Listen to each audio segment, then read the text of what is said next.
This is the third video of me describing some of my circuit images. Now this is Cedar Falls done in 1996, and I'm sure I used it, well, I know I used a 240 millimeter lens, Verichrome pan, and an electric motor.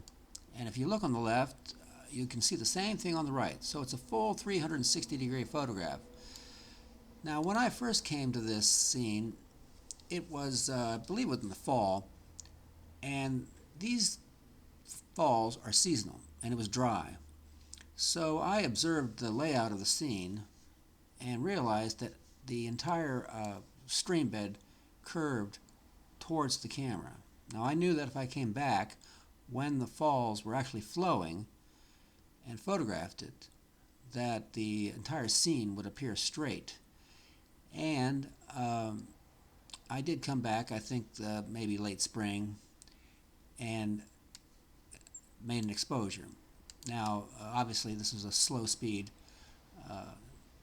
image, probably 8 seconds, and I could not have done this with a spring wound motor.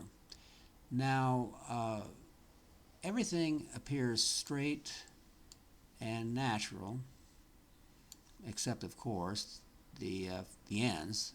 This is obviously a 360-degree photograph. Now I have a similar image, but in this other image I'll show you, the stream was straight. However, in the photograph it appears curved, and I'll show it to you. And it's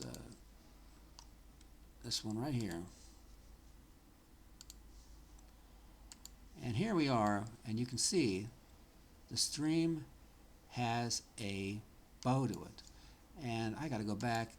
It's Sinclair Canyon, British Columbia, at number 4, 1999. And how I made this was I encountered this scene late in the day and realized I could not make an exposure because the lighting was, just not going to work. But unfortunately, I had to leave to get back home for work later in the day, that evening, and just had no choice, so I had to leave. But I came back, 1 or 2 years later, and one thing I should mention is to get down here, there's an overlook, but there's no trail. You got to kind of just slide down this hillside, and you wade across the creek, and that was freezing cold because the water from here is fed by glaciers. And one thing I should mention, I use a number 8. Number 8 has one big advantage, and that is, this is a Cirkut camera, and that is it's the largest Cirkut camera that you can fit the entire camera into a single backpack.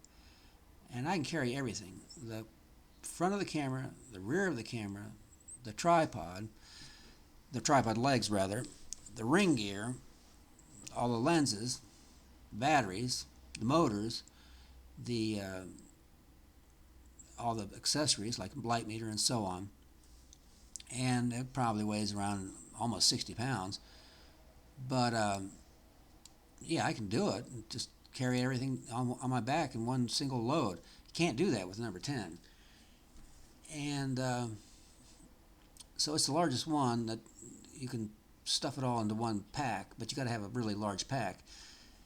But anyway, I made this obviously with a slow speed motor, and it shows some distortion, but it's still a good photograph. And that was about it. I'll try to do some more videos in the future, and I hope you enjoyed it. Thanks.